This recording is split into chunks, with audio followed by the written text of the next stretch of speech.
So let's discuss Lynn Baggett. Interesting, another sad case, but interesting case nonetheless. She was a rising star in Hollywood. She had a slew of uncredited roles, 1941 and 46, and she went through this dry spell, which was common in her career. But she had a major part in the 1949 film. It's a film noir, DOA. It's a great film. It's the letters DOA. If you haven't seen it, you really should. It's a wonderful film. She did two more films in 1950, one in 51, but she didn't have to act much because she was married to Sam Spiegel, who was a legendary Hollywood producer. He did, On the Waterfront. He did The African Queen, a lot of other films. But he was a guy besieged with a lot of problems. He fled Italy and Europe and as a Jew and all sorts of things. So he came with his own set of baggage. In 1951, Spiegel, he claimed that Baggett came to his house. They separated. She trashed the place, and that she deliberately slashed 6 Picassos.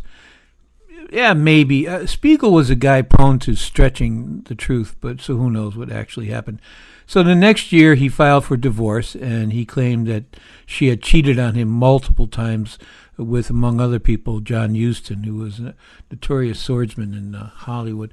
6 months later, she's driving from a party, and she crashed into a car filled with young boys. She injured 4 of the boys, but she killed one of them, a 9-year-old kid, Joel Watnick. He was thrown from the vehicle 19 feet and died on impact. She fled the scene.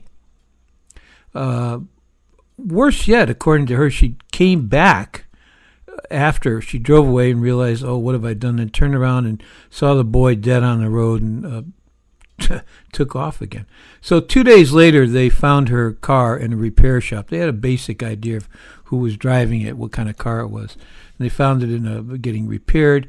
They arrested her, and then she said, when I went back, as I said, and saw the boy laying there, I knew he was dead. I didn't know which way to turn. You don't know what something like that does to you.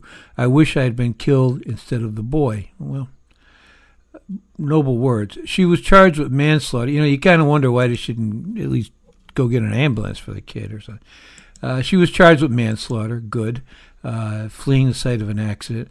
She was convicted only on hit and run. So she was sentenced to 60 days in jail, if you can believe this, and placed on 3 years probation.